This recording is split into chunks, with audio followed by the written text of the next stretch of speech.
نحمدہ و نصلی علی رسولہ الکریم۔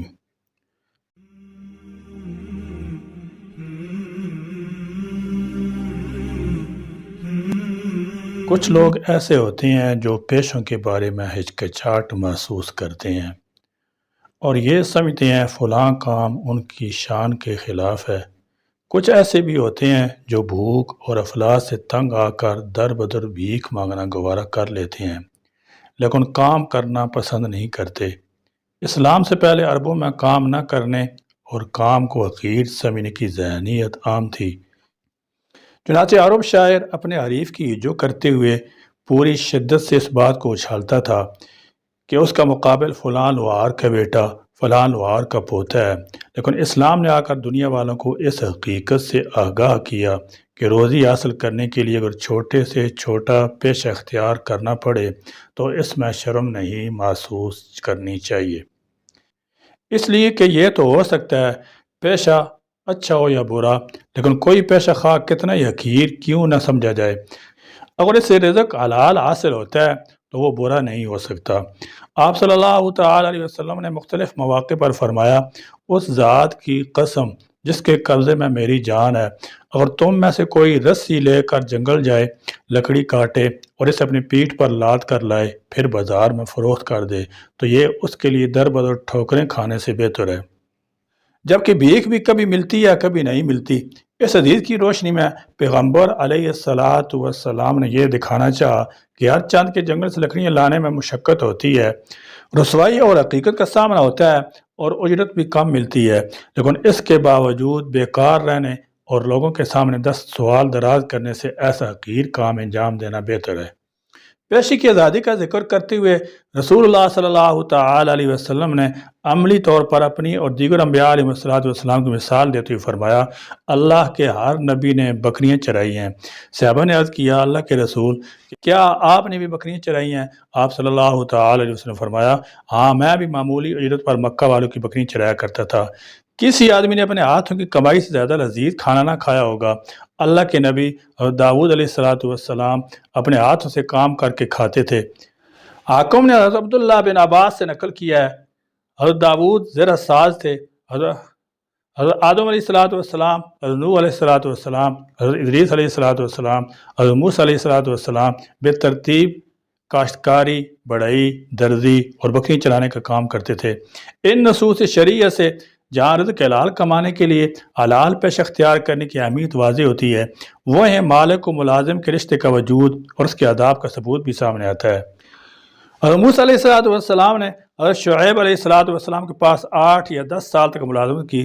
سفر ہجرت میں آپ صلی اللہ تعالی علیہ وسلم اور حضرت ابوبکر صدیق رضی اللہ تعالی عنہ سے عبداللہ بن عریقت نامی شخص کو ملازم رکھنا ثابت ہے۔ جب یہ رشتہ اس قدر اہم ہے، جانبین کے ہاں اس کی حیثیت مسلم ہے، تو ضروری ہے تعلق جتنا خوشگوار ہوگا اتنا ہی فریقین کی حاجات کی تکمیل ہوگی۔ یاد رکھیں، دنیا میں ملازمت کی 2 اقسام رائج ہیں، خصوصی ملازم اور مشترکہ ملازم۔ خصوصی ملازم ایسے ملازم کو کہتے ہیں جو کسی شخص یا ادارے کا مخصوص اوقات کے لیے ملازم ہو۔ یہ شخص اس مخصوص وقت میں کسی اور کا ملازم نہیں ہو سکتا، خواہ وہ مستقل ملازم ہو یا عارضی طور پر کام کر رہا ہو۔ وہ ملازم جس کا معاملہ اوقات کی بنیاد پر نہیں ہوتا بلکہ عمل کی بنیاد پر ہوتا ہے، وہ کسی شخص کا ملازم نہیں ہوتا بلکہ مختلف لوگوں یا اداروں کا کام کرتا ہے اور اپنے کام کے بقدر اجرت وصول کرتا ہے، جیسے دھوبی، درزی، لیگل فرمز جو مختلف اداروں کو قانونی مشاورت فراہم کرتی ہیں۔ معاملہ فہم ملازم کے انتخاب، حقوق، فرائض کی کشمکش میں نمایاں کمی واقع ہوتی ہے۔ اللہ نے اس دنیا میں مختلف مزاجوں کے انسان کو پیدا فرمایا ہے اور انسانوں کی ضروریات کو ایک دوسرے سے جوڑ دیا ہے۔ معاش میں انسانوں کا بحیثیت مال و ملازم تعلق قائم کیا ہے۔ اداروں میں مختلف معیار کی افراد کی ضرورت ہوتی ہے، چنانچہ کس قسم کا آدمی منتخب کیا جائے، ہر مالک اپنے لیے بہتر سے بہتر ملازم تلاش کرنے کی کوشش کرتا ہے۔ اس بارے میں قرآن نے 2 ہدایات دی ہیں۔ قرآن میں ہے، ان خیر من استاجرت القوی الامین، آپ کسی سے اجرت پر کام لیں تو اس کے لیے بہترین وہ شخص ہے جو طاقتور بھی ہو اور امانت دار بھی، یعنی جس کام کے لیے آپ اس کو ملازم پر رکھنا چاہتے ہیں وہ اس کام کو کرنے کی ظاہری صلاحیت و مہارت رکھتا ہو، اس طرح امانت دار ہو، جو کام ذمہ لگے اس کو ایمانداری سے پوری محنت صرف کر کے مکمل کرنے کی کوشش کرے۔ ملازم کے انتخاب میں قومیت کو بنیاد نہ بنایا جائے بلکہ مدار لیاقت اور قابلیت کو بنایا جائے۔ ملازم کے فرائض میں داخل ہے کہ اپنے متعلقہ کام کو مکمل ایمانداری اور لگن کے ساتھ کرے۔ جان بوجھ کر ذمہ داری کی ادائیگی میں سستی کوتاہی کرنا خیانت کے زمرے میں آتا ہے۔ جو شرعاً درست نہیں، اور حدیث شریف میں ایسے شخص کو منافق کہا گیا ہے۔ آپ صلی اللہ تعالی علیہ وسلم فرمان ہے، منافق کی 3 نشانیاں ہیں: جب بولے تو جھوٹ بولے، وعدہ کرے تو خلاف ورزی کرے، امانت رکھی جائے تو خیانت کرے۔ کام کرنے کے لیے عمدہ سے عمدہ اور بہتر سے بہتر طریقہ اختیار کرے۔ آج کل ہمارے معاشرے میں کام چوری ایک وبا کی صورت اختیار کر چکی ہے، اور یہ نہ صرف دنیاوی ناکامی کا باعث ہے بلکہ اخروی تباہی کا بھی سبب ہے۔ اسی طرح مالک کو اس بات کا خاص طور پر خیال رکھنا چاہیے ملازم سے اس کی استطاعت، قابلیت اور لیاقت سے زیادہ کام نہ لیا جائے۔ کہیں ایسا نہ ہو کہ آپ کا تفویض کردہ کام ملازم پر ظلم کے زمرے میں آ جائے۔ حدیث رسول صلی اللہ علیہ وسلم نے غلام کے بارے میں فرمایا، تم ان کو ایسے کام کرنے کا حکم نہ دو جو ان کی طاقت سے باہر ہو، لہذا آزاد آدمی تو اس بات کا بطریق اولا مستحق ہے۔ حضرت مولانا مفتی محمد شفیع رحمۃ اللہ تعالی نے لکھا ہے، ایک مسلمان مالک اس وقت تک صالح نہیں ہو سکتا جب تک وہ اپنے ملازم کو غیر ضروری مشقت سے بچانے کا داعیہ نہ رکھتا ہو۔ آپ صلی اللہ تعالی وسلم فرمایا، ملازمین تمہارے بھائی ہیں جنہیں اللہ نے تمہارا ماتحت کر دیا ہے، مالک کا فرض ہے کہ جب ملازم کی تنخواہ کی ادائیگی کا مطلوبہ وقت پورا ہو جائے تو جتنا جلد ہو سکے تنخواہ کی ادائیگی کرے۔ آج کے معاشرے میں ادائیگی میں جان بوجھ کر تاخیر کرنا فیشن بنتا جا رہا ہے، اور اس کی تعبیر یہ کی جاتی ہے کہ ملازموں کو کچھ دبا کر رکھنا چاہیے ورنہ یہ بہت تنگ کرتے ہیں۔ حالانکہ حدیث میں آتا ہے، مزدور اور ملازم کو اس کا پسینہ خشک ہونے سے پہلے اس کی مزدوری دے دیا کرو۔ آپ صلی اللہ تعالی وسلم فرمایا، قیامت کے دن جن 3 آدمی کے خلاف میں مدعی ہوں گا ان میں سے ایک وہ شخص ہے جس نے کسی کو مزدور رکھا اور اس سے پورا کام لیا مگر مزدوری پوری ادا نہ کی۔ یہ بات عام ہو چکی ہے، جب ملازمین سے اضافی کام یا کسی بھی قسم کوئی غیر معمولی ایمرجنسی سرگرمی کروانی ہو تو مالکان انتہائی پیار اور محبت سے ان کے ساتھ مختلف وعدوں کے ذریعے سے لالچ دے کر کام کرواتے ہیں۔ جب کام ہو جاتا ہے تو کیے گئے وعدوں کو پورا کرنا یا مکمل طور پر پورا کرنا ضروری نہیں سمجھتے۔ یاد دلانے پر بسا اوقات ملازمین کو ڈانٹ دیا جاتا ہے کہ کمپنی کے حالات خراب ہیں، تھوڑا سا تعاون کر بھی دیا تو کیا ہو گیا ہے، حالانکہ ایسا شخص جھوٹ کا مرتکب ہو رہا ہوتا ہے۔ اس لیے مالکان حضرات کے لیے ضروری ہے کہ وہ کیے گئے وعدوں کو پورا کریں، ورنہ ملازمین کی نگاہوں میں ان کی بے وقتی ہوتی ہے، اور پھر ملازمین کے درمیان دغابات، جھوٹے اور وعدہ خلاف کی حیثیت سے زندگی گزارتے ہیں۔ مالک اور ملازم کی کامیابی اس میں ہے کہ ان کے باہمی برادرانہ تعلقات ہمیشہ بہتر رہیں، کیونکہ اسلام قانون اخوت نے مالک اور ملازم کی بجائے بھائی اور معاون کا رشتہ قائم کیا ہے۔ آپس کے تعلقات اسی صورت میں خوشگوار ہو سکتے ہیں جبکہ جانبین سے اخوت و بھائی چارے کی فضا ہو اور اصول ضوابط کے دائرے میں رہ کر ہمیشہ ایک دوسرے کی بھلائی، خیر خواہی کا داعیہ اور جذبہ ہو۔ ایسا ہو جائے تو دونوں دن دگنی رات چگنی ترقی کر سکتے ہیں۔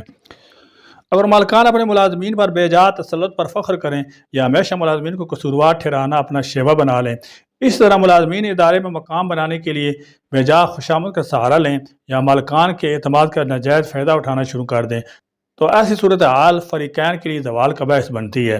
اچھے تعلقات میں اس بات کا بھی کافی دخل ہے کہ فریقین ایک دوسرے کی خوبیوں پر زیادہ نظر رکھیں، ان کو اجاگر کرنے کی کوشش کریں اور مناسب مواقع پر ان کا حقیقت پسندانہ اظہار بھی کیا جائے۔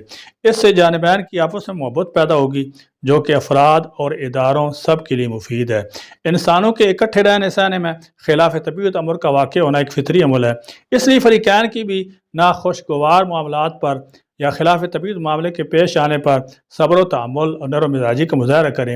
نرم مزاجی اور صبر و تحمل عظیم انسانوں کی صفات ہیں، اور ایسے میں ایک دوسرے کا احترام پیش نظر رکھیں اور انداز گفتگو میں نفرت اور بیزاری کو قریب نہ آنے دیں۔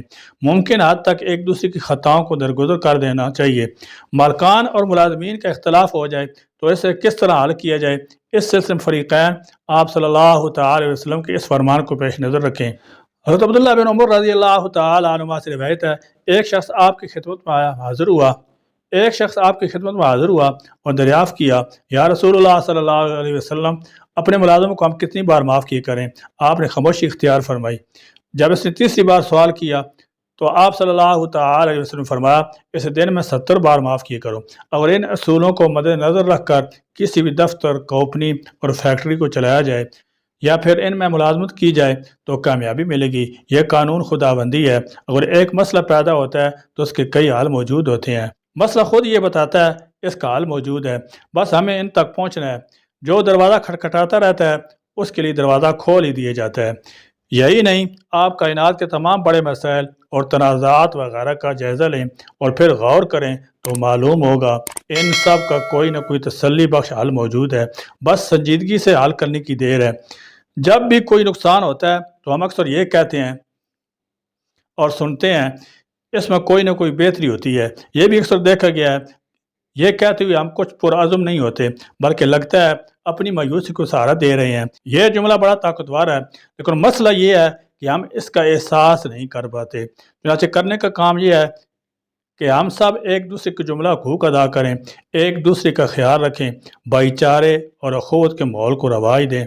اسی طرح کسی بھی پیشے اور کام کو حقیر اور کم تر نہ سمجھیں بلکہ جو بھی کرنے کو ملے اللہ کی اطاعت سمجھ کر کرنے لگ جائیں، اور پھر محنت، توجہ اور مستقل مزاجی سے آگے بڑھتی چلے جائیں یہاں تک کہ آگے بڑھ کر کامیابی آپ کے قدم چوم لے۔